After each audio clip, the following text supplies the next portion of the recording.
creo que una experiencia que me ha marcado fue una experiencia en torno a lo que se llama la gestión de personas tóxicas. Ya sabes que es este tipo de personas que Einstein tenía una definición maravillosa que decían que era gente que tiene un problema para cada solución. Ajá. Entonces, cuando tienes una persona tóxica en un equipo es muy complejo. Y a veces, bueno, yo no soy psicólogo, con lo cual tampoco. Este año he trabajado con entrenadores de primera división del fútbol español y me decían, ¿no? Y también del básquet, me decían, Xavier, cuando tenemos un tóxico en el equipo, pero que es un tío que marca goles, o sea, que no solamente es tóxico, sino que mete goles, am, trabajamos con el 50% de nuestras energías, de nuestro cerebro. Porque el otro 50% nos lo ocupa. Si lo ponemos, si no lo ponemos, si lo ponemos de titular, si lo ponemos después, a quién sacamos, porque los otros. Entonces, eso es una cosa muy complicada. Entonces, yo me encontré con una situación de estas. Yo era director de una empresa de como unas 400 personas, ¿no? Entonces, bueno, lo que sucedió fue que bueno, yo diría por estadística, casi te tocan personas que tienen, digamos, este perfil, ¿no? Ujú. Entonces, a mí aquello me complicaba porque eran gente que me pedía muchas reuniones, ¿no? Yo no tenía tiempo de manejarme con mi equipo, con la gente que me sacaba las castañas del fuego. Y entonces, no podía ser, no podía ser. Entonces, dije, mira, tú tienes que hacer dos cosas. Uno, dar siempre una oportunidad, aunque creas que no va a ser aprovechada, la tienes que dar. Y la segunda, los tienes que recibir siempre, pero poco tiempo. Entonces pasé de recibirlos mucho tiempo a poco tiempo. La verdad es que no pasó nada. ¿Eh? Yo les dije, vais a tener 5 minutos. En realidad no eran 5 minutos, eran 15, porque había 5 minutos de cordialidad, de intentar no sé qué, 5 minutos que me decían lo que era. Yo les decía que muy bien. Y luego 5 minutos que yo dedicaba a mandarles un mail diciendo, acuérdate que hemos quedado de esta manera. Porque esto siempre generaba luego siempre había muchas dudas sobre qué hemos quedado. Y te diré que de estas personas, que había pues como 4 o 5, algunas de ellas que habían jugado un papel muy importante en la empresa, te diré que, oye, el hecho de cambiar, digamos, de 1 hora a 5 minutos, no supuso nada. Bueno, sí que supuso que mi agenda, yo podía dedicar más tiempo a mi equipo, pero de estas personas, yo siempre hablé con ellas y hubo una persona que cambió y que realmente estaba como muy cruzada con alguna otra persona de la organización, creo que por temas más personales que temas profesionales, y que finalmente conseguí convencer a ponerla en otro entorno, en otras relaciones. Y fue una persona que realmente se recuperó en términos de no tener este contagiar mal que tienen a veces determinadas personas y que realmente acabó aportando mucho o sea que yo siempre digo, hay que ir con cuidado, ¿no? Siempre hay que pensar en términos de una nueva oportunidad y luego también hay que pensar, digamos, ¿no? que por la razón que sea, a veces hay personas que son realmente difíciles, digamos, de manejar en este contexto. Yo no sé esto, cada caso es distinto. Solo hay una cosa para tus alumnos que lo preguntan, solo hay una cosa. La persona que se encuentre en un caso de este tipo en su equipo, que no se lo quede, que lo comparta con otra gente, con discreción, que lo comparta, que lo explique. ¿Eh? Porque esto ¿sabes? Se te agranda, ¿no? Entonces, si lo compartes, lo mantienes a raya. Se te agranda dentro de ti mismo, ¿no? Y es muy importante. Esto no sé si es una experiencia que pueda servir, pero es la experiencia que tengo. Vale, pero entonces resumiendo, en esa situación, en esa experiencia, al final eran unas 4 o 5 personas. Las ¿Eh? medidas que tomaste fue básicamente, que son interesantes, reducir el tiempo que le dedicabas, con lo cual ya liberabas tu agenda y eso no implicaba que se deteriorase más la situación. ¿No? Y sí también dijiste el tema de darles una oportunidad. ¿A qué te refieres concretamente con eso? Bueno, pues, ¿Cómo? pues proponerles cambios, que estuvieran en otro sitio, que jugaran, digamos, otro papel, ¿no? Sobre todo, bueno, que básicamente cambiaran su marco de relaciones, ¿eh? Bueno, y en un caso de los 5 funcionó muy bien, en los otros no. ¿Y qué lección sacas tú entonces al final de esa experiencia? Porque No, la lección que saco es que me parece que siempre hay que dar otra oportunidad, siempre, ¿eh? Y la segunda, que tú nunca tienes que perder el contexto.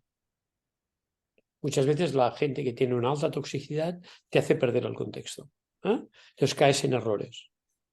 Por ejemplo, llegan tarde y tú pegas una bronca a todo el equipo porque, como si todo el equipo llegara tarde, sobre la puntualidad pegas una bronca. No, esto es un gran error. Hay que decir las cosas a las personas concretas. Hay que aprender a tener conversaciones difíciles. Perfecto. Y respecto a las 4 personas que no cambiaron, al final ahí la mejor solución es cortar o Sí, sí, sí, claramente, claramente. Al final llegamos a un acuerdo con todas. Sí.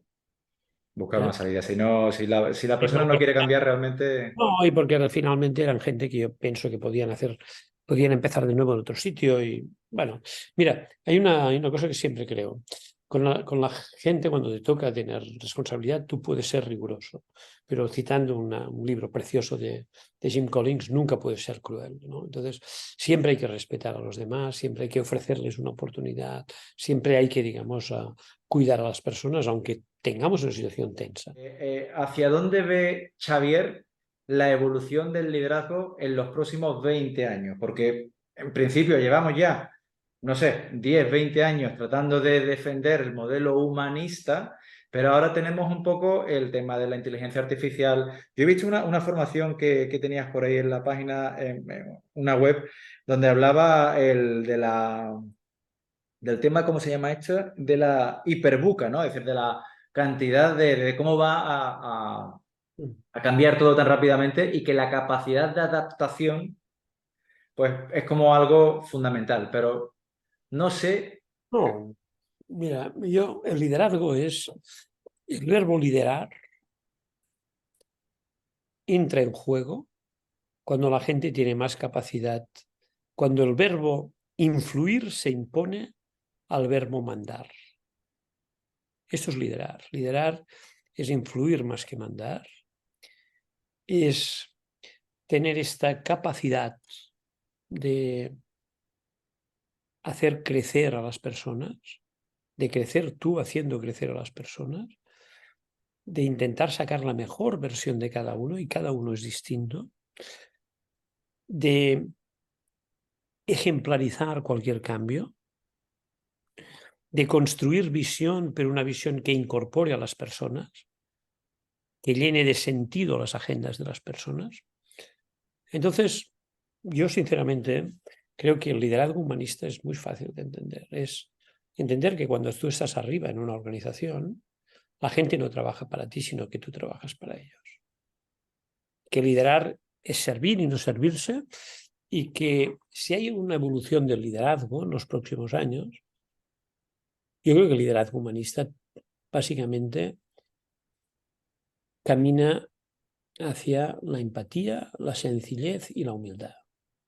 La empatía es ponerte en lugar del otro rápido. La sencillez es que en un mundo de complejidad entiendes que la complejidad no se gestiona aumentando la complejidad, sino buscando la esencia de las cosas. Y finalmente, digamos, la humildad, que es que aunque lleves mucho tiempo, nunca dejas de escuchar a los que empiezan, y a todo el mundo, pero en especial a los que empiezan. Y puede ser que descubran, que si estás en Cádiz te descubran, digamos, ¿no? El mar, bueno, pues ya se lo dirás, ajá, ajá. se lo dirás, no pasa nada, no pasa nada, pero a veces aprenderemos mucho, ¿no? Entonces, yo creo que esto es, digamos, lo importante. Y entender, digamos, que por muchos años que llevemos, el día que dejamos de ser aspirantes, de tener el alma de aspirantes, ¿no? De mirar hacia arriba, ¿no? De pensar lo que nos queda por aprender, ¿no? Entonces, el día que dejamos esto, el día que nos sentimos en la cima, este día solo podemos hacer algo, que es descender. Con lo cual, digamos, nosotros necesitamos una lógica de liderazgo sencillo, eh, no complicarnos tanto la vida, ¿eh? Influir positivamente para avanzar juntos hacia una dirección y dejar un legado. Eso es lo que nos interesa. Siguiente pregunta. Me decían, te voy a leer textualmente, dice, suele pasar que cuanto más arriba estés, no todo el mundo quiere, sabe o está preparado para ser sustituido. Y casi siempre es por ego u orgullo. ¿Cómo hacerle entender a alguien así que es un error y que es hora de dar un paso al lado y favorecer una transición? Bueno, yo creo que las organizaciones necesitan la cultura del sustituto. ¿Eh? La cultura del sustituto es que tú entiendes que ah, todos queremos crecer. Entonces, si queremos crecer, necesitamos gente que nos vaya a sustituir. Y esto tiene que ser algo natural. Eh, y cuando tú ves a los sustitutos como una amenaza, es que has caído en la pura mediocridad. Nosotros necesitamos, al contrario, digamos, preparar a nuestros sustitutos. Y luego no quiere decir que queramos cambiar o no, simplemente que hacemos crecer a la gente con nosotros, ¿no? Luego, bueno, sí, hay gente que hace lo contrario, ¿no? Que se instala, que ha llegado. El management es muy complicado, ¿no? Porque tú no puedes, tú no cambias a la gente, digamos, como en un partido de básquet o un partido de fútbol, ¿no? El que es director de marketing a veces se tira, ¿eh? Entonces, si las cosas van mínimamente bien, entonces, o de personas o de lo que sea, ¿no? Entonces, no, hay veces que deberíamos ser un poco más hábiles, ¿no? Decir, oye, para este proyecto, para este proyecto que es de marketing, el mejor jugador que tenemos no es el director. El mejor jugador es este, y no pasa nada. Y somos capaces de compartir más, digamos, las responsabilidades, ¿no? Hay una cosa que todos debemos entender, todos. Y no entenderla es muy poco de management humanista. Y es que todo el mundo, o casi todo el mundo, quiere crecer, como nosotros crecíamos. Y tú tienes que acordarte de cuando tú no tenías galones, de cuando tú no tenías responsabilidades. ¿Cómo mirabas a los de arriba? Pues no cometan los mismos errores, ¿no? Intentemos, no todos pueden ser director general, ni todos pueden, bueno, pero pues lo sabemos, ni todos podemos pagar lo que queramos, pero todo el mundo quiere crecer. Entonces, bueno, la complejidad de ser directivo es esta, ¿no? ¿Cómo haces crecer a tu gente sin darles un cargo y sin poderles pagar mucho más? Aquí es donde salen los directivos de raza y salen los buenos líderes. ¿Eh? Lo demás, digamos, ya está, pues evidente, ¿no? No debería ser tan dramático, digamos, ¿no? Que alguien pase de tener una responsabilidad en la cúpula de la organización a otra responsabilidad y que dejemos juego y que haya más fluidez, ¿no? Si tenemos más fluidez es más fácil retener el talento. Yo esta pregunta, Xavier, la interpretaba, yo trabajo mucho con empresas familiares, que al final representan la gran mayoría aquí en España, y yo entendía esa pregunta un poco como una frustración de alguien que ve que arriba está vamos a decir, aquella persona de las típicas que dicen de aquí no me sacan hasta que esté con los pies para arriba, ¿no? Y tú dices, y él está pues viendo, oye, ¿hay alguna forma de persuadir a la Hombre, persona de arriba? si no se deja espacio y realmente la gente de abajo es adecuada, al final se van. Ya está, se van. Se Simplemente van. hay que esperar y ya Se está. irán, se irán, porque tendrán otras oportunidades, se irán. Vale, vale.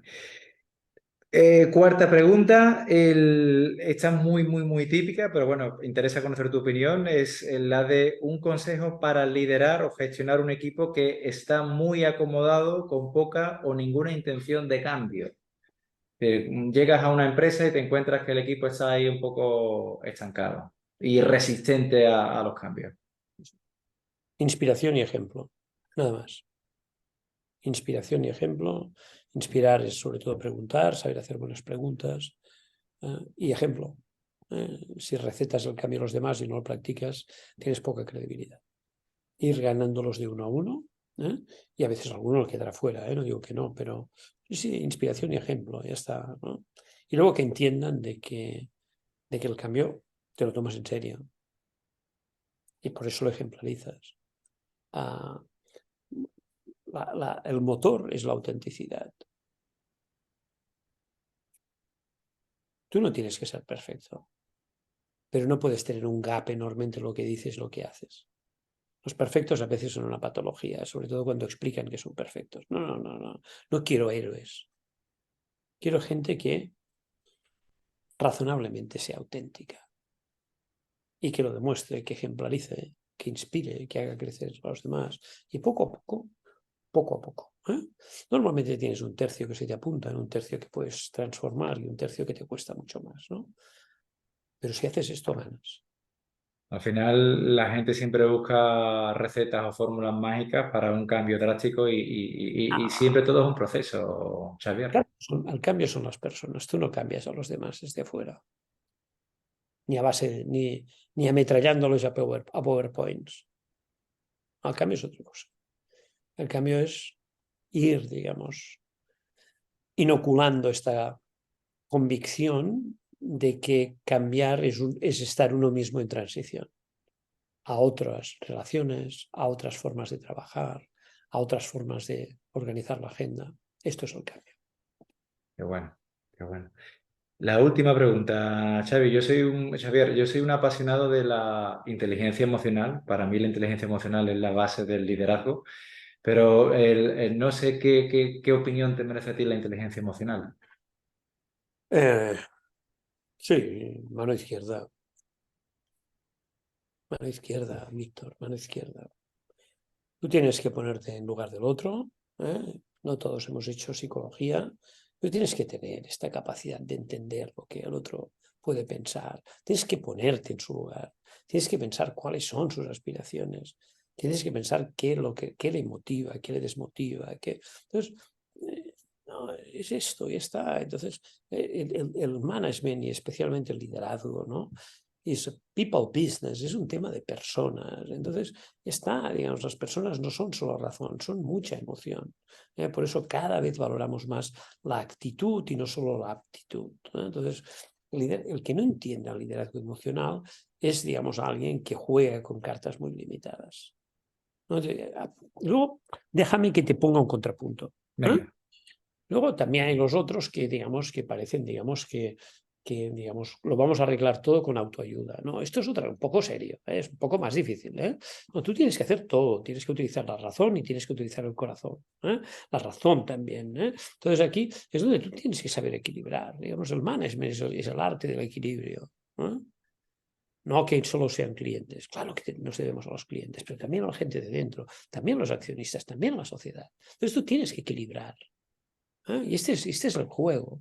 Y aquí es donde yo creo que la inteligencia emocional como un papel es muy difícil encontrar líderes con gran capacidad de transformación que no sean gente, digamos, que domine bien la inteligencia artificial. Es natural. Bueno, Emocional. sí. No, Claro. creo que es así. Conozco casos de gente que tiene un liderazgo muy potente y que muchas veces lo malversa, digamos, porque no es... La inteligencia emocional, ¿sabes qué sabe hacer muy bien? Entender muy rápidamente los contextos, entender quién tienes adelante y cómo tienes que decir las cosas sin cambiar el mensaje fundamental. No regalar a los oídos, ¿eh? Decirles lo que quieren escuchar. No, tú tienes un mensaje, pero tú sabes adaptar el registro para hacerlo más inclusivo. Al final, toda la base es esa empatía que tú has dicho, que va en contraposición al ego natural de las personas que siempre vamos con el yo, y se trata de un poco de más esa actitud de servidumbre, de yo estoy aquí para servir, para ayudar, necesito conocer cómo piensan, qué sienten, qué tal, para poder influirles positivamente.